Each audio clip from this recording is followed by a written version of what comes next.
الحمد لله نحمده ونستعينه ونستغفره ونؤمن به ونتوكل عليه ونعوذ بالله من شرور أنفسنا ومن سيئات أعمالنا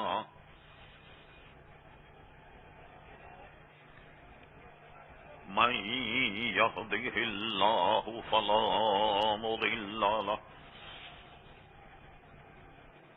ومن يضلله فلا هادي له ونشهد أن لا إله إلا الله وحده لا شريك له ونشهد أن سيدنا ومولانا محمدا عبده ورسوله أرسله بالحق بشيرا ونذيرا صلى الله تعالى على خير خلقه سيدنا محمد وآله وصحبه أجمعين أما بعد فأعوذ بالله من الشيطان الرجيم بسم الله الرحمن الرحيم رضي الله عنهم ورضوا عنه ذلك لمن خشي ربه صدق الله مولانا العظيم وصدق رسوله النبي الكريم إن الله وملائكته يصلون على النبي يا أيها الذين آمنوا صلوا عليه وسلموا تسليما اللهم صل على سيدنا ومولانا محمد معدن الجود والكرم وآله وبارك وسلم صلاة وسلاما عليك يا سيدي يا رسول الله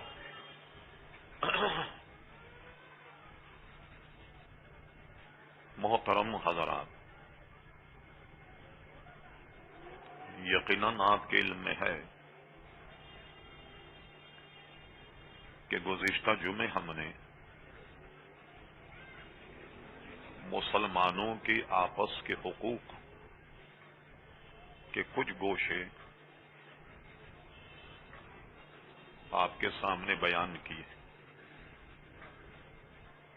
کوئی مسلمان ناجائز طور پر کسی مسلمان کو نہ دھوکہ دے نہ اس کا مال کھائے، بلکہ اصل مومن وہ ہے کہ جس کی زبان اور اس کے ہاتھ سے مسلمان محفوظ رہیں، یعنی نہ اس کی زبان سے کسی کو تکلیف پہنچے نہ اس کے ہاتھ سے کسی کو تکلیف پہنچے۔ اور یہ معروف حدیث ہم نے بیان کی کہ حضور صلی اللہ تعالی علیہ وسلم نے فرمایا کہ جس نے کسی مسلمان کو اذیت دی اس نے مجھے اذیت دی، اور جس نے مجھے اذیت دی اس نے اللہ تبارک و تعالی کو اذیت دی۔ گزشتہ دنوں جو آپس میں مسلمانوں نے مسلمانوں کا مال لوٹا، قتل و غارت کا بازار گرم رہا، اس کے پیش نظر ہم نے اس عنوان کو زیر بحث لا کر کچھ باتیں عرض کی۔ سب سے پہلے ترجیح ہماری اسلامی مہینے اور اسلامی تاریخ سے متعلق جو حادثات یا واقعات انہیں بیان کیا جائے۔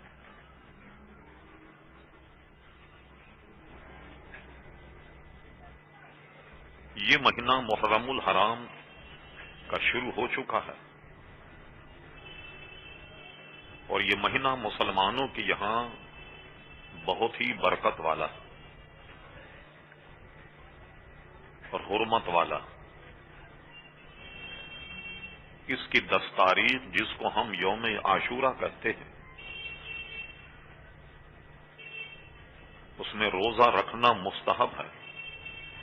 9 اور 10 کو روزہ رکھنا زیادہ اچھا ہے کہ یہ وہ دن ہے کہ جس میں اللہ تبارک و تعالی نے موسیٰ علیہ السلام اور ان کی قوم بنی اسرائیل کو فرعون اور فرعونیوں کے شکنجے سے نجات دی۔ لیکن اس سے ہمارے کچھ تاریخی واقعات وابستہ۔ حسن اتفاق کہیے کہ اسی مہینے کی 10 تاریخ کو حضرت امام حسین رضی اللہ عنہ اپنے 72 ساتھیوں سمیت نہایت بے دردی کے ساتھ کربلا کے میدان میں شہید کر دیے گئے۔ تب مسلمانوں میں بطور خاص اس مہینے کو ان کے ایصال ثواب اور ان کی یاد کو تازہ کرنے کے لیے منایا جاتا ہے۔ ہم یہ بات نہیں چھیڑتے کہ ان کے ماننے والے اصل میں کون ہیں، کیسی یاد منانی چاہیے۔ لوگ اپنے اپنے عقیدے کے مطابق یاد مناتے ہیں، مگر ہم اہل سنت و جماعت حصول برکت کے لیے ان کا تذکرہ کریں، ایصال ثواب کریں۔ ہمارے یہاں ان کی سیرت کو بیان کیا جاتا ہے، ان کی سیرت کو اپنانے کی تلقین دی جاتی ہے، تو اہل سنت اس طریقے سے ان کا یوم مناتے۔ اسی مہینے کی 1 تاریخ کو حضور علیہ الصلوۃ والسلام کے دوسرے خلیفہ سیدنا عمر فاروق رضی اللہ تعالیٰ عنہ شہید کیے گئے۔ 1 محرم ان کی شہادت کا دن ہے۔ تحقیق یہ ہے کہ وہ ذی الحجہ کے آخری تاریخوں میں ان پر قاتلانہ وار ہوا۔ 2-3 دن وہ زخموں کی تڑپ اور اس کی اذیت میں رہے اور ان کا وصال 1 محرم کو ہوا۔ تو وہ اتنی عظیم شخصیت ہیں اہل سنت و جماعت کے یہاں کہ ان کو اگر تاریخ سے نکال دیا جائے تو مسلمانوں کے پاس کچھ اثاثہ بچے گا ہی نہیں۔ ہم نے مناسب سمجھا کہ آج ان کے فضائل اور مناقب اور وقت ہوا تو ان کے کارناموں پر کچھ ان کے گوشے انشاءاللہ بیان کریں۔ اس لیے ہم نے آیت کی تلاوت کی، رضی اللہ عنہم ورضوا عنہ۔ پوری جماعت صحابہ کے لیے فرمایا اللہ تعالیٰ ان سے راضی ہو گیا اور وہ اللہ تبارک و تعالیٰ سے راضی ہو گئے۔ ذالک لمن خشی ربہ، یہ منصب انہیں ملتا ہے جو اللہ سے ڈرنے والے، اللہ سے خوف اور اللہ کی خشیت رکھنے والے لوگ۔ اس لیے آپ نے دیکھا ہم جب بھی کسی صحابی یا بزرگ کا نام لکھتے ہیں تو بطور خاص یہ لکھا جاتا ہے رضی اللہ تعالی عنہ۔ اعلی حضرت امام اہل سنت فاضل بریلوی رحمت اللہ تعالی علیہ اپنے فتاوی میں اس کو مکروہ اور سخت غلط جانا کہ جب کسی نبی کا نام لکھا جائے تو خالی عین بنا دیا جائے، صحابی کا نام لکھا جائے تو رے اور ضاد بنا دیا جائے، کسی بزرگ کا نام لکھا جائے تو را اور ہا بنا دیا جائے، نہیں، بلکہ جب کسی نبی کا نام لکھیں علیہ الصلاۃ والسلام یا علیہ السلام ضرور لکھیں۔ جب حضور صلی اللہ علیہ وسلم کا نام لکھیں تو صلی اللہ علیہ وسلم ضرور لکھا جائے۔ پوری صحیح ستہ تمام حدیث کی کتب کی جانچ پڑتال کیجیے کہ صحابہ کرام علیہم رضوان جب بھی حدیث بیان کرتے ہیں ضرور کہتے ہیں قال النبی صلی اللہ علیہ وسلم. تمام کتابوں میں کوئی راوی بھی حضور پر درود پڑھے بغیر کوئی حدیث بیان نہیں کرتا. تو اسی لیے ان صحابہ کرام کے لیے رضی اللہ عنہ اس لیے لکھا جاتا ہے کہ اللہ تبارک و تعالیٰ نے ان سے راضی ہونے کا مجدہ سنایا اور اس کے ساتھ یہ بھی فرما دیا کہ اللہ نے ان پر اتنا انعام اور اکرام کیا کہ وہ اللہ تبارک و تعالیٰ سے راضی ہو گئے اور یہ منصب اللہ سے ڈرنے والوں کو ملا کرتا ہے. اس کے بعد آئیے اس تمہید کے بعد حضرت عمر فاروق رضی اللہ تعالی عنہ. حضرت فاروق اعظم رضی اللہ عنہ کا نام عمر ہے اور حضور علیہ السلام کی یہ عادت شریفہ ہے کہ جو کوئی اسلام لے آتا تو اس کا نام اگر اچھا ہوتا تو اسی کو برقرار رکھتے اور اگر نام غلط غیر مہذب ہوتا تو اس کو تبدیل کر دیا کرتے. حضرت عمر فاروق رضی اللہ تعالیٰ کا نام جب اسلام لائے تو اسی نام کو برقرار رکھا گیا اور ان کے والد کا نام خطاب. حضرت عمر فاروق رضی اللہ عنہ کی کنیت ابو حفص ہے.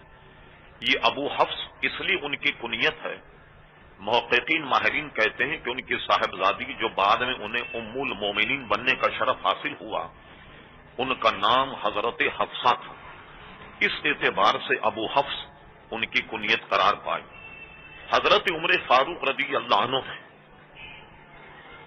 اول دور میں اسلام قبول کیا. امام جلال الدین سیوطی نے اس قول کو لکھا اور اکثر علماء محدثین نے لکھا 39 لوگ مسلمان ہو گئے.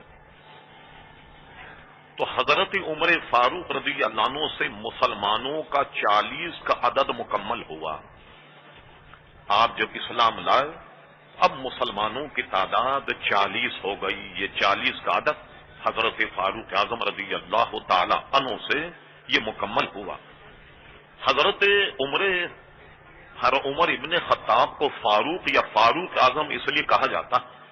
ایک تو یہ کہ زمانے جہالیت میں بہت جری، میدان کے دھنی، تلوار اور تیز کے نشانے میں بڑے ماہر، اور اس زمانے میں بھی لوگ ان سے لڑنے میں گھبراتے، بڑے جہو و جلال کے آدمی تھے. جب یہ اسلام لائے تو اس میں عیب کی بات نہیں. رب کریم نے اپنے حبیب کو جو طریقہ اس وقت تک بیان کیا وہ یہی ہے کہ آپ دین کی تعلیم خفیہ بیان کیا کریں.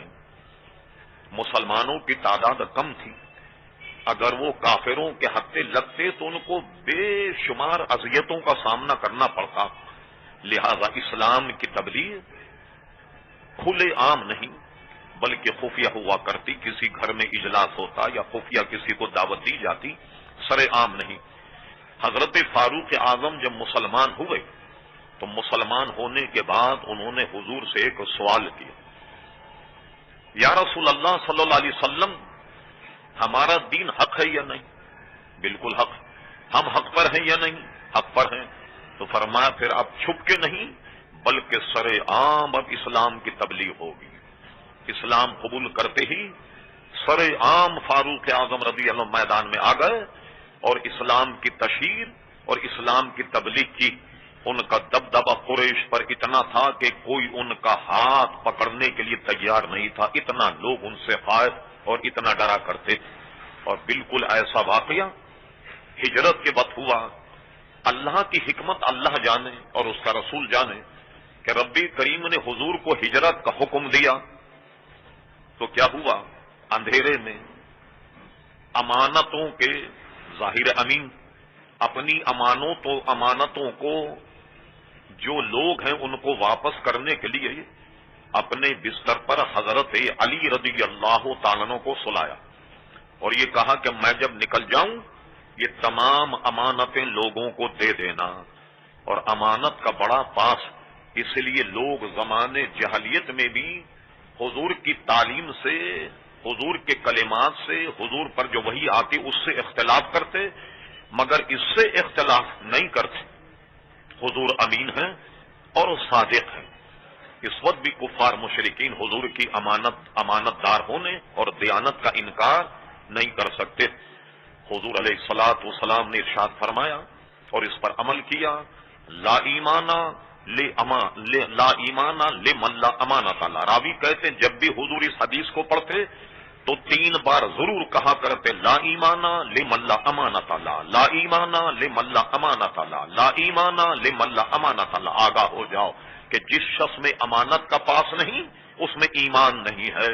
اللہ تبارک و تعالی امانت میں خیانت کرنے سے ہم مسلمانوں کو محفوظ رکھے. اب حضور نکلے، کسی طرح لوگوں کو یہ شعور ہو گیا کہ حضور ہجرت کرنے والے، انہوں نے پہرے دار بٹھا دیے تاکہ حضور علیہ السلام کو یہاں سے جانے سے روکا جائے. جیسے حضور نے آستان عالیہ سے اپنا قدم باہر نکالا، دیکھا کہ کفار مشرکین بم ساز و سامان کھڑے ہوئے تو آپ سورہ یاسین کی تلاوت کر رہے تھے. جب حجرے کے باہر قدم نکالا تو سورہ یاسین شریف کی یہ آیت حضور علیہ السلام کے دہن پر تھی، وَجَعَلْنَا مِن بَيْنِ أَيْدِيهِمْ صَدًّا وَمِنْ خَلْفِهِمْ صَدًّا فَأَغْشَيْنَاهُمْ فَهُمْ لَا يُبْصِرُونَ. بس یہ کہنا تھا کہ سب کے سب اندھے ہو گئے اور کوئی بھی حضور کو دیکھ نہیں پایا، سب کے سامنے سے چلے گئے. اور پھر یہ لمبا قصہ. ایک بات کہہ دینا یہاں فائدے سے خالی نہ ہوگا، ایمان کی تازگی کے لیے یہ بڑے عجیب بات ہے کہ حضور اپنے لباس میں ہوں گے، امامہ شریف بھی زیب تن ہوگا، پہننے کے کپڑے بھی ہیں، جسم اور جسمانیت بھی رکھتے ہیں اور یہ نظر نہیں آئے. اور ایک واقعہ بے عینی اس وقت ہوا کہ جب غار ثور میں حضور 3 دن آپ نے قیام فرمایا اور 3 دن قیام کرنے کے بعد میں اس دوران لوگ آئے، ادھر ادھر دیکھا، کوئی انسان کا پتہ نہیں لگ رہا کہ کوئی گھسا ہو. اور ایک روایت یہ ہے کہ جھانک کر کے دیکھا تب بھی انہیں غار میں کوئی نظر نہیں آیا. ایک مجھ جیسے چھوٹے مولوی سے پوچھے، مولانا ذرا اس کا جواب دو کہ حضور جب غار میں تھے تو نظر نہیں آئے، اپنے حجرے سے نکلے تو جسم اور جسمانی رکھتے ہوئے پھر بھی نظر نہیں آئے. ہم کہیں گے بھائی آپ کی اتنی چھوٹی سی بات سمجھ میں نہیں آ رہی، یہ اللہ کی حکمت ہے، یہ حضور کو معجزہ ہے کہ جسم اور جسمانیت کے باوجود آپ کو نظر نہیں آئے. مگر اصل مسئلہ نظر کیوں نہیں آئے، اس کا انکشاف اور اس کی پوری تعریف اعلی حضرت امام اہل سنت مولانا شاہ احمد رضا خان فاضل بریلوی رحمت اللہ تعالی علیہ فرماتے ہیں کہ اب ان سے پوچھیے آپ بھی مسئلہ بتائیے کہ حضور جسم اور جسمانیت کے بعد نظر کیوں نہیں آئے. کتنا پیارا جواب دیا. اعلیٰ فرمایا کہ جان ہے، جان کیا نظر آئے، جان ہے، جان کیا نظر آئے، کیوں ادو گرد غار پھرتے ہیں. ارے وہ تو ہماری جان ہے، ایمان کی جان ہے، کائنات کی جان ہے، اس جہاں کی جان، اس جہاں کی جان کہ وہ جو نہ تھے تو کچھ نہ تھا، وہ جو نہ ہو تو کچھ نہ ہو. جان ہے وہ جہان کی، جان ہے تو جہان. ایک جگہ اور کہتے ہیں اللہ کی سرتابہ قدم شان ہے یہ، انسان نہیں انسان وہ انسان ہے یہ. قرآن تو ایمان بتاتا ہے انہیں مگر ایمان یہ کہتا ہے میری جان ہے یہ. فرماتے جان جوں کہ آدمی سے قریب ہوتی ہے اور وہ چونکہ انسان اور کائنات کی جان ہے اس لیے نظر نہیں آئے.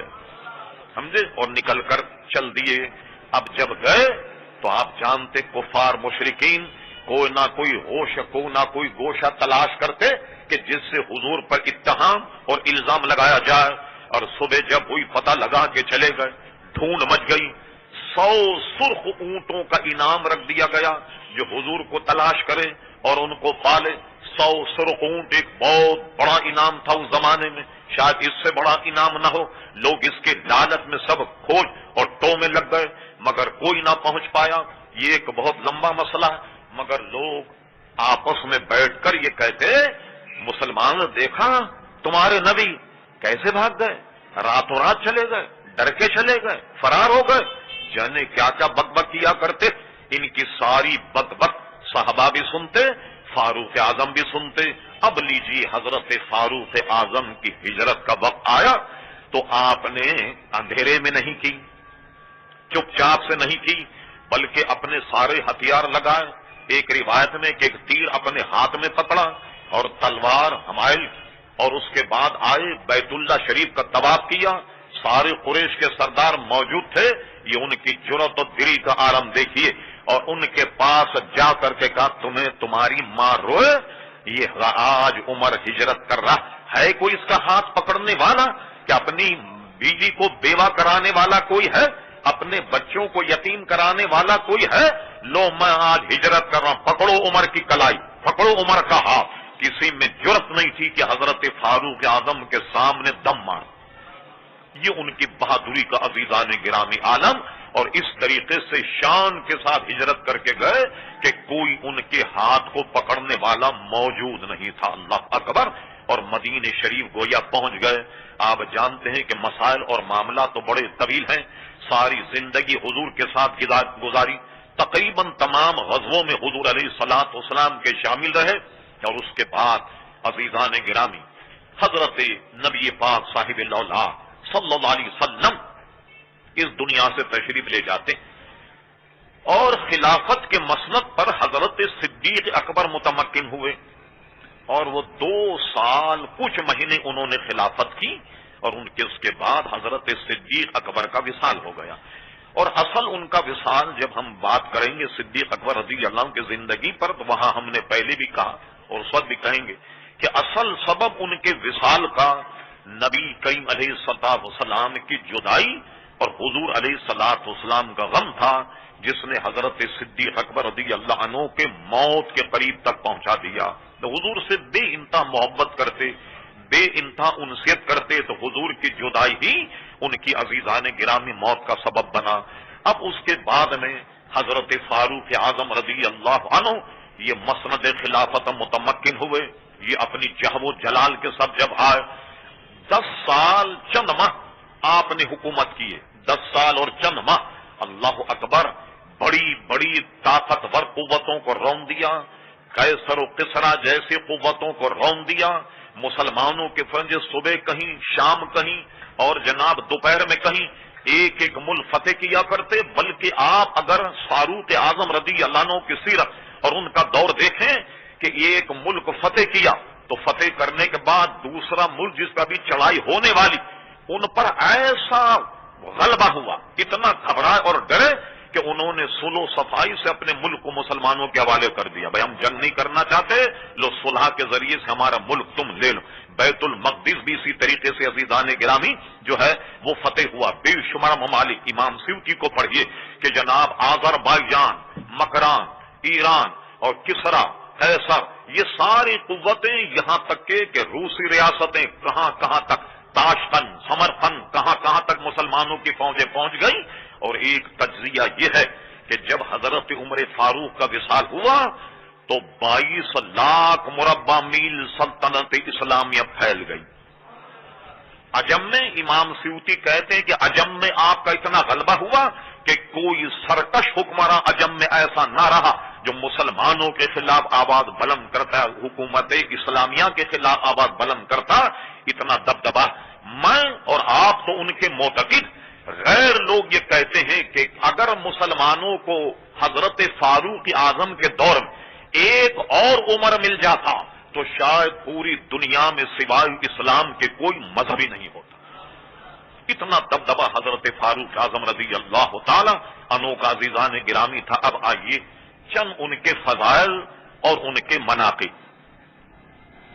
حضرت فاروق اعظم رضی اللہ عنہ کے اتنے مناقب کہ میں ایک حدیث بیان کروں تو اب آپ انداز لگائیں ان کے فضائل مناقب کوئی بیان کر سکتا ہے؟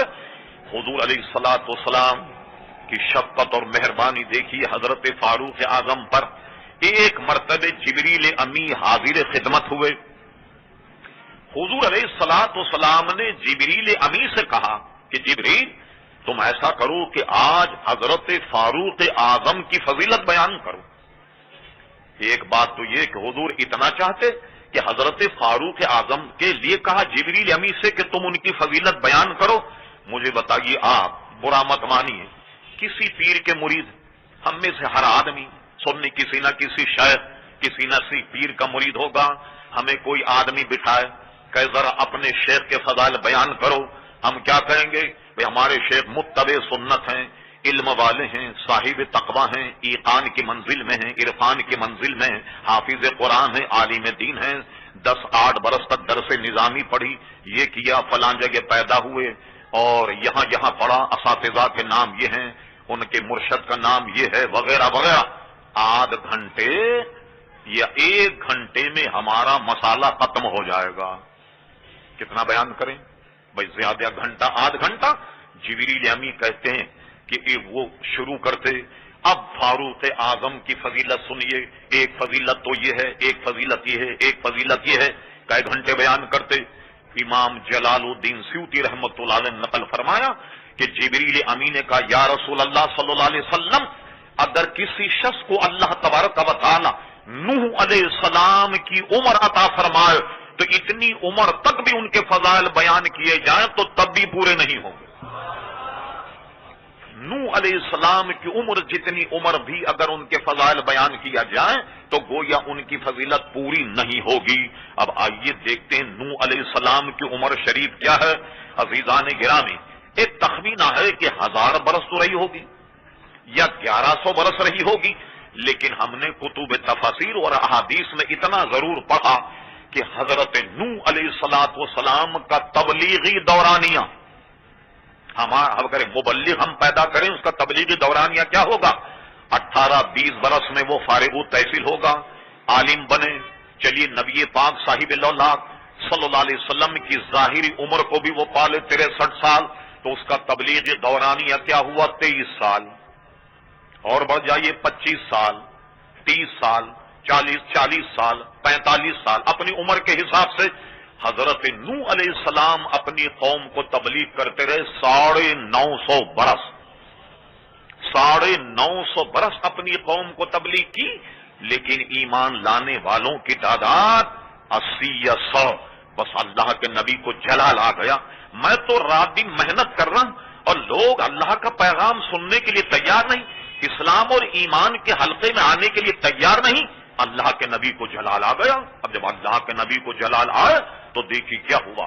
قرآن مجید کہتا حضرت نوح علیہ السلام اپنی قوم سے ناراض ہو کر بارگاہ عزت میں ہاتھ اٹھاتے. قرآن مجید کہتا وقال نوح رب لا تذر علی الارض من الکافرین دیارا، اے اللہ تعالیٰ ایک کافر کو بھی زمین پر زندہ مت چھوڑ اور ان سب کا ملیا میٹ کر دے. انک ان تذرہم یضلوا عبادک، اگر تو نے انہیں زندہ چھوڑا یہ تیری عبادت نہیں کریں گے، ولا یلدوا، اور نہیں جنیں گے یہ الا فاجرا کفارا، ان سے جو اولاد ہوگی وہ بھی فاجر اور وہ بھی کافر ہوگی. رب نے یہ نہیں فرمایا کہ نو ساری مخلوق ہماری، یہ تم نے کیسا پروگرام بنا لیا اور تم نے باپوں کی پشتوں میں بھی جھانک لیا، عورتوں کے ارحام میں بھی جھانک لیا کہ یہ سب کے سب فاسق اور کافر مرتد بے ایمان ہوں گے. یہ تو سارا علم غیب ہے، یہ سارا تم نے کیسے بتا دیا؟ نہیں، اللہ کا نبی تو جس طرف آنکھ اٹھا لے سارے پردے اس کے اٹھ جاتے. وہ باپوں کی پشتوں کو بھی دیکھتا، ماں کو پیٹوں کو بھی دیکھتا ہے کہ کون کس حالت میں. اور رب کریم نے بجائے اس کے کہ نوح علیہ السلام کو سمجھایا جاتا کہ ذرا جلال ختم کرو، ایک پانی آیا ساری دنیا کو لے گیا، سوائے نوح علیہ السلام کے ساتھی جو کشتی میں سوار تھے ان کے علاوہ کوئی بھی زندہ نہیں رہا. 950 برس ان کا دورانیہ تبلیغ ہے. اور یہ اوسط کوئی شخص 950 برس بھی حضرت فاروق اعظم کی تعریف کرتا رہے تب بھی وہ ان کی تعریف کا حق ادا نہیں کر سکتا. ان کے فضائل اس سے بھی زیادہ، 950 برس تبلیغ کرنے کے باوجود ان سے زیادہ. اب میں آپ سے پوچھتا ہوں، نبی پاک صاحب اللہ کا جب نام آئے، بات تو بہت بری ہے مگر اپنے عقیدے کی پختگی کے لیے، اس کی چاشنی، اس کی روح کو فراہم کرنے کے لیے میری بات ضرور سنیے. جن لوگوں نے کہا ارے حضور نبی تو تھے اور کیا تھے، ہر ایک کو یہ آیت یا قل انما انا بشر مثلکم، کیا تم نے قرآن میں نہیں پڑھا کہ اے محمد صلی اللہ علیہ وسلم تم کہہ دو کہ میں تو انسان ہوں خالی سوائے بشر کے کچھ بھی نہیں. یہ تو وہ ایسے جیسے بڑے بھائی ہوا کرتا، جیسے بڑے بھائی کی تعظیم کرو اسی طرح حضور کی بھی تعظیم کرو. الطاف حالی نے یہ تک لکھ دیا حضور کی حیثیت ایسی جیسے ایلچی ہوتا، جیسے ڈاکیا ہوتا، خط دیا خط پڑھتے رہو. اب اس سے کیا مطلب کہ تمہیں ڈاکیا کون، خط دینے والا کون؟ جنہوں نے ڈاکیا تک کہہ دیا اللہ اکبر، جانے کیا کیا کہہ دیا۔ اب میں آپ سے پوچھتا ہوں کہ حضور کی نظر کرم جس پر پڑے اور حضور کے ہاتھ پر جو مسلمان حضور نے جس کی تربیت کی، تو اس کی تعریف میں 950 برس صرف کر دیے جائیں تو ان کی تعریف کا حق ادا نہیں ہو سکتا۔ ان کے آقا و مولا پیارے مصطفیٰ کی تعریف حق کون ادا کر سکتا؟ کوئی ادا کر سکتا ہے حضور کے مقام کا؟ ارے تعریف تو جب کرو گے جب ان کے مقام سے واقف۔ اور فرمایا صدیق اکبر بتا دو لوگوں سے میری حقیقت کو سوائے میرے رب کے کوئی نہیں جانتا۔ جب حضور کی حقیقت کو سوائے ان کے رب کے کوئی نہیں جانتا، تمہیں حدود کا پتہ ہی نہیں، تمہیں مقام کا پتہ نہیں، پھر کیسے کہتے حضور کی تعریف کرتے ہو، حد سے بڑھا دیتے ہو، حد سے گزار۔ تمہیں حد پتہ ہے حضور علیہ السلام کی؟ یہ بات ضمن آپ کی ایمان کی پختگی لیے میں نے عرض کر دی۔ غرض غایت فاروق اعظم کی فضیلت کہ جناب حضرت نوح علیہ السلام کی عمر کے برابر بھی اگر کوئی تذکرہ کرتا رہے تو ان کی تعریف ادا نہیں کر سکتا، ان کی شان ان سے بھی زیادہ۔ اور وہ معروف حدیث آپ نے سنی، اس میں بے شمار کلام، ہم کلام سے بچتے ہوئے آگے چلتے۔ ام المومنین حضرت عائشہ صدیقہ کہتی یا رسول اللہ صلی اللہ علیہ وسلم یہ بتائیے کیا آپ کے صحابہ میں کوئی ایسا ہے کہ جس کی نیکیاں اتنی ہوں جتنے آسمان کے ستارے؟ حضور فرماتے صدیقہ یہ کیا سوال تم نے کر دیا، میں تو اللہ کا نبی بنا کر بھیجا تھا، میں تو تبلیغ کا کام کرنے کے لیے آیا ہوں، میں کوئی ستارے گننے کے لیے آیا؟ اور پھر تم سوچو تو صحیح، کچھ نیکیاں ظاہر کی ہیں، کچھ نیکیاں باطن کی ہیں، کچھ نیکیاں جو خلوص پر مبنی ہیں، تو وہ میں کیسے جھانک لوں لوگوں کے دلوں؟ پھر یہ کہ سارے نیکیوں کا انبار تو لوح محفوظ میں لکھا ہوا، بھلا بتاؤ میں تو دیوار کے پیچھے بھی نہیں جانتا کہ کیا ہے، تو لوح محفوظ کو کیسے پڑھوں؟ نہیں، بلکہ سوال یہ بتا رہا ہے کہ صدیقہ نے پوچھا حضور یہ بتائیے آپ کوئی غلام اتنا کہ جتنے آسمان کے ستارے کی نیکیوں کے برابر نیکی ہوں؟ سوال یہ بتا رہا کہ صدیقہ جانتی ہے کہ ہمارے آقا سے لوح محفوظ اوجھل ہے، نہ لوگوں کا دل اوجھل ہے، نہ کسی کی نیکیاں اوجھل ہیں، یہ سب جانتے ہیں، یہ سب جانتے ہیں ایمان کے کس درجے میں ہے۔ اور اسی طرح شاہ عبد العزیز محدث دہلوی رحمۃ اللہ علیہ ایک جگہ فرماتے ہیں حضور ہمارے ایمان سے واقعی، ایمان کے درجات سے واقعی، ایمان کی ترقی میں جو حجاب مانے اس سے بھی واقف ہیں، تو ہماری تو ایمان کی کیفیت اور ایمان کے سارے معاملات سے حضور علیہ السلام واقف۔ حضور فرماتے صدیقہ دیکھو کچھ شمار رائے کرنے کے لیے شمار کرنے کچھ وقت چاہیے ہوتا، ایک ہفتہ دو تاکہ ہم پر کوئی وحی آئے تو ہم پوچھ لیں یا کچھ حساب لگا کر ہم پوچھیں۔ برجستہ فرما صدیقہ وہ فاروق اعظم ہے جس کی نیکیاں اتنی جتنے آسمان کے ستارے، وہ عمر فاروق کہ جس کی نیکیاں اتنی جتنے آسمان کے ستارے۔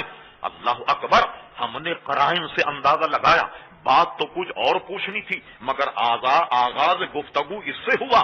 کہا حضور جب فاروق اعظم کا یہ حال ہے کیونکہ ان کے والد ماجد تو نیکیوں میں سب سے آگے، تو میرے ابا کا کیا حال؟ فرما صدیقہ یہ تو فاروق اعظم کی نیکیاں، تیرے ابا کی تو ایک نیکی عمر کی ساری زندگی کی نیکیوں پر حاوی۔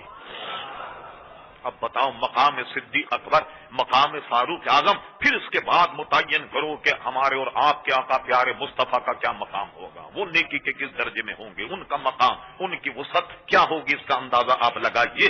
عزیزان محترم بھرت کہ فرض فاروق اعظم فرما اتنی نیکیاں جتنے آسمان کے ستارے۔ عام اردو بول چال میں یہ کہہ سکتے ہیں ہم کہ آسمان کے ستارے ان گنت ہیں، اس لیے فاروق اعظم کی نیکیوں کو بھی کوئی شمار نہیں کر سکتا۔ اللہ اکبر، بہت ہی گویا چہ و جلال کے ساتھ 10 سال کچھ مہینے حکومت کی، اور وہ حکومت کا انداز اتنا بہترین تھا کہ میں اس کے ایک ایک شعبے آپ سے بیان کرنے لگ جاؤں، ہر شعبہ اس کا متقاضی ہے کہ ایک ایک جمعے کی تقریر کی جائے۔ حضرت فاروق اعظم باضابطہ جس کو آج کی زبان میں اسٹیٹ بینک قائم کیا، قومی خزانہ قائم کیا، اس کے چوکیدار متعین کیے، اور سب کو خزانے میں سے باضابطہ حصہ ملا کرتا تھا۔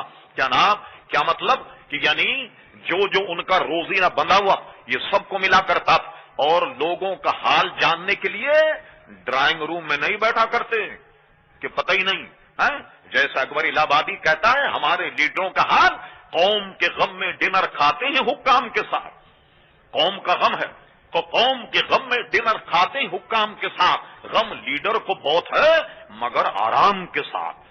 ہمارے لیڈروں کا حال یہ، وہ رات میں لوگوں کی کیفیت جاننے کے لیے رات کو گشت کیا کرتے، اور لوگ ان کو پہچانتے بھی نہیں، ایک لباس ایسا ہوتا اوڑھ لیتے چادر، کوئی پہچانتا بھی نہیں، لوگوں کے سامنے سے گزر جایا کرتے، کوئی ان کا رکھ رکھاؤ، کوئی ان کے چوبدار، کوئی سپاہی نہیں، اکیلے گھوم کر لوگوں کا وہ معاملات اور حال معلوم کر دے۔ اس پر تقریر کی جائے تو ایک مفصل تقریر اس پر موجود ہے، اس کا ایک اقتباس، اور فاروق اعظم رضی اللہ کا طرز حکومت اور عوام کے مسائل پر کیسی نظر، کیسی زیرک حکمراں، ایک جھوپڑی یا مکان کے قریب سے گزرے تو بچہ رو رہا تھا، ماں اس کو دودھ نہیں پلا رہی تھی، اس لیے کہ فاروق اعظم کے زمانے میں جو روزینہ لوگوں کا بندھا ہوا تھا اس میں بچوں کا روزینہ نہیں تھا، جب تک وہ دودھ پیے ان کو مہانہ نہیں دیا جاتا، تو ماں اس لیے دودھ چھوڑا رہی تھی کہ تاکہ بچہ دودھ چھوڑے تو اس کا وظیفہ امیر المومنین سے متعین ہو جائے۔ کان لگا کر سنا، وہ یہ کہہ رہی تھی اس کا دودھ چھوڑاؤ تاکہ اس بچے کا روزینہ متعین ہو جائے تو گھر میں خوشحالی ہو جائے۔ جب یہ سنا آپ نے، صبح بیٹھتے ہی مسند خلافت پر سب سے پہلا آرڈر یہ کیا کہ جیسے جوان لوگوں کا وظیفہ جاری کیا، اسی طریقے سے بچوں کو وظیفہ بھی جاری کر دیا جائے، تاکہ مائیں اپنے بچوں کو دودھ سے محروم نہ رکھیں۔ ہمارے امام اعظم ابو حنیفہ اور احناف کے نزدیک ایک قول یہ ہے کہ 24 مہینے اپنے بچے کو عورت دودھ پلائے، اور فتویٰ اس پر دیا جاتا 30 مہینے، 2.5 سال عورت اپنے بچے کو دودھ پلائے، اور 2.5 سال کے بعد اب بچے کو دودھ پلانا منع۔ پھر اس سے کئی فقہی مسائل جنم لیتے کہ 2.5 سال کے بعد اگر کوئی عورت اپنے بچے کو دودھ پلائے تو اس سے حرمت رضاعت ثابت نہیں ہوگی، جو خون کے رشتے ہیں یا جو دودھ پلانے کے رشتے رضاعت کے 2.5 سال کے بعد وہ پلائے، وہ رشتے اس سے ثابت نہیں ہوں گے۔ یہ فقہی بحث ایک بہت لمبی اور بہت الگ ہے، جو اتنی طویل ہے کہ سینکڑوں جلدوں پر آپ کو یہ مسئلہ ملے گا، اسلام کی وسعت اور فسعت اتنی ہے۔ لیکن یہ جب سنا کہ بچے کو دودھ چھڑا رہی اس غرض سے کہ اس کا روزینہ بن جائے، تو اب اعلان کر دیا کہ بچوں کو بھی وظیفہ ملا کر دے گا حکومت کی طرف سے، تاکہ مائیں اپنے بچوں کو دودھ جلدی نہ چھوڑائیں اور بچے دودھ سے محروم نہ ہو جائیں۔ ایسا نفیس قانون تھا۔ عہدے ایسے نہیں دیے جاتے جیسے ہمارے یہاں دیے جاتے۔ میں سیاسی تقریر کر نہیں رہا، ہمارے یہاں کیا ہوتا ہے کہ جناب کسی کو عہدہ دیا جائے تو 2-4 MNA آتے ہیں، یہ ہمارے ضلع کا رہنے والا، ہم 10 آدمی اس کے پشت کو وزیر دے دیں۔ آپ یقین جانیے میں ممبر پر بیٹھا ہوں، ایک ایسا وزیر، میں نام نہیں لیتا، اسپیشل ایجوکیشن، اس کو منسٹری ملی ہمارے دور میں، ہم بھی جس وقت MNA تھے، اس دلدل میں ہم نے بھی پیر رکھا۔ تو جناب اسپیشل ایجوکیشن کا وزیر ہے، ایک ان کے گاؤں کا آدمی آ گیا اور اس نے ڈائری رکھ کر کے کہا کہ آپ جو ہیں آٹو گراف دے دیجیے۔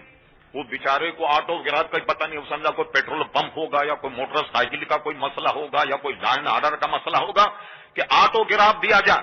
اس نے سامنے ایک SP کھڑا تھا، اس کا ہاتھ پکڑا اور ہاتھ پکڑنے کا ڈائری اس کو دے دی، کہنے لگے صاحب آپ اس کا مسئلہ حل کر دیں، پولیس والے کے حوالے کر لیے، اس کا مسئلہ حل کر دیں۔ پھر اس نے جناب کہا کہ سائیں دستخط کھپے، دستخط چاہیے۔ پھر انہوں نے ڈگی پر قلم اور جناب کاپی رکھ کر بڑے مشکل سے سائن کر کے یہ تحفہ اپنے اس بیچارے ماننے والے کو دیا۔ اور فاروق اعظم کے یہاں عہدوں کا مسئلہ سنیے، امام جلال الدین سیوطی لکھتے ایک شخص کو گورنر بنایا جانے لگا، وہ بیٹھ گیا، کاتب کو بلایا، اپائنٹمنٹ لیٹر رقع تقرری ان کا لکھا جائے۔ کاتب لکھ رہا بسم اللہ الرحمن الرحیم، فلاں ابن فلاں امیر المومنین فاروق اعظم نے فلاں جگہ گورنر مقرر کر رہے ہیں۔ وہ ابھی لکھنے میں مصروف ہے کہ ایک بچہ گندے پھٹے پرانے کپڑے پہنے کہیں سے بھاگا وہ آیا اور فاروق اعظم کی گود میں بیٹھ گیا، آن کر کے ان کی گود میں بیٹھ گیا، اور فاروق اعظم دست شفقت اس بچے پر پھیر رہے تھے اور اس کو ڈکٹیٹ کرا رہے تھے، ہاتھ بچے پر پیار شفقت کا تھا، اس کو املا کرا رہے تھے۔ جسے گورنر بننا تھا اس نے گندے بچے کو امیر المومنین کے پاس دیکھ، کبھی تصور کر سکتے ہیں آپ آج کل کے حکمرانوں کے پاس؟ اب اس کی آنکھ بھویں چڑھنے لگ گئیں۔ فاروق اعظم نے تیور دیکھ، کہنے لگے امیر المومنین میرے 10 بچے ہیں، مگر میں نے ایسا روب رکھا ہے اپنے گھر میں کہ ایک کو بھی قریب پھٹکنے نہیں دیتا، ہم مجھ سے دور رہتے ہیں خوف کے مارے، اور آپ اس گندے بچے پر اتنی شفقت مہربانی کر رہے ہیں۔ فاروق اعظم کو جلال آ گیا، فرمایا تقرری پھاڑ، یہ گورنر بننے کے لائق نہیں۔ فوراً کاتب نے حکم مانا، رخ تقرری پھاڑ لیا۔ اب تو گورنر صاحب ہل گئے کہ یا امیر المومنین، مجھ سے کیا قصور ہو گیا جو آپ نے رخ تقرری پھاڑ دیا؟ یہ ہے زیرک حکمراں، اور اس حکمرانی کے راز، حکمرانی کے گر ہمارے حکمراں جاننا چاہیں، چاروں خلفاء کی سیرت کو پڑھیں اور تمام قضات کے فیصلوں کو پڑھیں، سارے ادوار کو پڑھیں، یہاں تک کہ آخری میں آن کر اورنگزیب عالمگیر کو پڑھیں۔ حکمرانی کے راز کیا، حکمرانی کیسے کی جاتی، عوام کو کیسے رہا، حکمراں کیسا ہونا چاہیے؟ کہا حضور کیا قصور ہو گیا؟ فاروق اعظم نے کہا میں نے تمہارے کردار کو دیکھ کر سوچا کہ تم یہ عہدہ صحیح طرح نبھاؤ، مگر تم نے یہاں جو حرکت کی تو میں نے اس سے اندازہ لگایا کہ جو آدمی اپنے بچوں پر رحم نہ کرے وہ رعایا پر رحم کیسے کرے گا، جو اپنے بچوں پر شفقت نہ کرے وہ رعایا پر شفقت کیسے کرے گا؟ لہذا تم گورنر بننے کے قابل نہیں ہو۔ کوئی سفارش، کوئی درخواست وہاں نہیں چلا کرتی تھی، اتنی حیبت۔ اور فاروق اعظم کی حیبت، وقت ہو چکا، 1-2 منٹ دیکھیے ان کی حیبت۔ میں اس کو یوں کہوں گا، کسی دن عنوان بنا کر گفتگو کروں گا کہ جو اللہ کا ہو جائے کائنات اس کی ہو جاتی، جو رسول کا ہو جائے کائنات اس کی ہو جاتی، یا یہ ترجمہ کر لیں جو اللہ اس کے رسول کا مطیع فرما بردار ہو جائے کائنات کی ہر چیز اس کی فرما برداری کرتی، یا یہ ترجمہ کر لیا جائے کہ جو اللہ اس کے رسول سے ڈر جائے تو کائنات پر اس کی ہیبت طاری ہو جاتی۔ ہر آدمی اس سے ڈرتا ہے جو اللہ اور اس کے رسول سے ڈرے۔ 2 باتیں عرض کرتا ہوں بہت تیزی کے ساتھ۔ یہ مصر فتح ہوا، یہ بھی تلوار سے، بہت بڑے جہاز سے مصر فتح ہوا، اور فاتح کون تھے؟ حضرت عمر ابن عاص۔ عمر ابن عاص نے انان حکومت سنبھالی، انہی کو گورنر مقرر کر دیا گیا، اور اس کے بعد جب سال آیا وہ موسم کا خط آتا، یا امیر المومنین یہاں کا دریائے نیل خشک ہو گیا، نہ کیڈیے کے نل کے، نہ کے ایم سی کے نل کے، دریائے نیل خشک، سارا شہر دریائے نیل سے متمتع ہوتا، یہاں خشک ہو گیا۔ لوگوں نے مجھ سے آن کر کے کہا کہ ہماری مصر کی روایت یہ ہے کہ یہ سال میں 1 مرتبہ خشک ہو جاتا، اور اس میں ایک نوخیز لڑکی کو دلہن بنا کر، بنا سنوار کر اس دریا کی بھینٹ چڑھائی جاتی، اس میں اسے ڈال دیا جائے، ظاہر ہے کہ مر جاتی۔ تو اس کے بعد میں کہیں یہ دریا اوپر آتا ہے، لوگ اس کے پانی سے فیضیاب ہوتے ہیں، لیکن میرے پاس جب آئے تو میں انہوں نے منع کیا کہ توبہ توبہ، ہرگز میں یہ کام نہیں کروں گا۔ ارے اسلام تو یہ قسم کی جہالیتوں کو ختم کرنے کے لیے آیا۔ اب بتائیے آپ کا کیا حکم ہے؟ لیجیے صاحب پروانہ آتا، ایک تو خط بھیجا اپنے امیر یعنی اپنے گورنر کے نام عمر ابن عاص، تم نے بہت صحیح جواب دیا، اسلام اس ساری حرکتوں کو مٹانے کے لیے آیا، ساری برائیوں کو رفع کرنے کے لیے آیا، تم نے بہترین جواب دیا۔ اب لو ایک خط ہم دریائے نیل کے نام لکھ دیں اور یہ خط تم دریائے نیل میں ڈالنا، اور دیکھنا کیا ہوتا۔ دریائے نیل میں جو خط ڈلا، کیا اس میں پانی کی برکت کی کوئی دعا تھی؟ کیا اس میں سورہ یاسین لکھی ہوئی تھی؟ دبدبا دیکھیے کیا، تمام حدیث کے کتب اور تاریخ کتب میں بھی موجود۔ بسم اللہ الرحمن الرحیم، یہ نامہ، یہ خط امیر المومنین مسلمانوں کے امیر عمر بن خطاب کی جانب سے دریائے نیل کی جانب۔ اے دریائے نیل، اگر تو اپنے مرضی سے بہتا ہے ہمیں تیرے پانی کی ضرورت نہیں، خشک ہو جا، نہیں چاہیے تیرا پانی، اور اگر تو اللہ کے حکم سے بہتا ہے تو میں اپنے رب سے کہتا ہوں کہ وہ تجھے جاری کر دے، اور میں آرڈر دیتا ہوں اسی طرح بہنے لگ جیسے پہلے بہتا۔ اپنے بھی ہوتے ہیں پرائے بھی ہوتے ہیں، وہاں تو لوگ تماشا دیکھ رہے ہیں، مسلمانوں کا ٹھٹا تمسخر کرنے جمع ہوئے ہوں گے، قرائن سے ایسا لگتا ہے امیر المومنین کے خلاف تالیاں بجانے کے لیے کھڑے ہوئے ہوں گے کہ دیکھیں آج کیا ہوتا۔ سبحان اللہ، گورنر نے مصر عمر ابن عاص جب یہ خط دریا میں ڈالا، خط کا نیچے پڑھنا تھا کہ 13 گز اوپر بہنے لگا، 13 گز اوپر بہنے لگا۔ میرا مطالعہ کہا جا سکتا ہے کہ ناقص ہے، لیکن میرے مطالعے میں آج تک دریائے نیل خشک نہیں ہوا، جتنی کتاب میں نے پڑھی آج تک بہرا، اور یہ حضرت فاروق اعظم رضی اللہ عنہ کی عزیزان گرامی کرامت بے شمار ایسے واقعات بیان کیے جا سکتے ہیں۔ غرض کہ آپ کی عمر اب کافی ہو گئی، ہمارے یہاں تو لوگ ریٹائر نہیں ہوتے، بڑے بڑے اچھے منصب پر ہوتے، جب آئے قوا جواب دے گئے، حج کر کے آئے۔ یہ روایت حضرت سعید ابن مسیب جو بہت بڑے تابعی انہوں نے بیان کی، کہنے میں نے دیکھا کہ اونٹ کو بٹھایا، اونٹ کو بٹھانے کے بعد اس سے ٹیک لگا لیا. ٹیک لگانے کے بعد ہاتھ اٹھائے, اے اللہ تبارک و تعالی, عمر بوڑھا ہو گیا, اس کے آثار, اس کے خواہ, سوچ سمجھنے کی قوتیں جواب دے گئیں, بجائے اس کے کہ مجھ سے حکمرانی کے رموز میں کوئی غلطی ہو جائے, کوئی کوتاہی ہو جائے اور لوگ پھر اس پر لان تان کریں, تو مولا بہتر ہے کہ اس سے پہلے تو اپنے پاس مجھے بلا لے. یہ نہیں کہا کہ اتنا دبدبا حکومت کا کہ 10 سال مجھے اور دیتے تاکہ سب کو صحیح کر دوں. کہا نہیں, اب میری یادداشتیں جواب دے گی, میرے آزا نے, میرے قوا نے میرا ساتھ چھوڑ دیا, بجائے اس کے کہ کوئی غلط فیصلے ہوں تو مولا تو اپنے پاس مجھے بلا لے. اور ایک روایت یہ ہے کہ فاروق اعظم رضی اللہ عنہ نے شہادت کی موت مانگی, اور دوسری روایت یہ ہے کہ شہادت کی موت اور مدینہ منورہ میں موت. حضرت کعب ابن احبار, تحقیق یہ ہے کہ یہ صحابی نہیں بلکہ تابعی, مگر یہ پچھلی کتابوں کے بڑے ماہر. انہوں نے ایک مرتبہ حضرت عمر فاروق سے کہا, عمر میں نے تو تمہارا نام انجیل میں دیکھا ہے کہ تم شہید ہو گئے. عمر فاروق نے کہا یہ کیسے ممکن, اس لیے کہ میں تو اسلامی حکومت میں رہتا ہوں, یہاں تو سارے رہنے والے مسلمان, یہ لوگ مجھ سے کیسے شہید کریں. مگر انہوں نے شہادت مانگی, اللہ تبارک تعالیٰ سے ان کی شہادت کا ذکر انجیل میں موجود تھا, اور شہادت بھی مانگی اور مدینہ منورہ میں موت مانگی. لہذا ایک شخص, تفصیل بہت زیادہ وقت کا تقاضا یہ ہے کہ تقریر ختم کر دی جائے, اس کی کنیت تھی ابو لولو, اس کا نام فیروز تھا. وہ مسجد میں 2 دھاری خنجر لے کر بیٹھ گیا, اور فاروق اعظم وداعی پروٹوکول, داؤد پروٹوکول, کوئی سپاہی, کوئی لاؤ لشکر نہیں, لوگوں آواز دیتے آتے, لوگوں اٹھو نماز کا وقت ہو گیا, جاگ جاؤ نماز کا وقت ہو گیا, اور پہل ہی مسجد میں آ جاتے. جب مسجد میں وہ سب سے گزرنے لگے, وہ کمبل میں چھپا کر بیٹھا ہوا تھا, اور اس نے فاروق اعظم پر چڑھ کر ایسے پیٹ میں 2 دھاری خنجر سے وار کیے کہ فاروق اعظم گر گئے, اور لوگوں کو اس نے مجروح کیا 11-12, جس میں سے 5 یا 6 جاں بحق ہو گئے.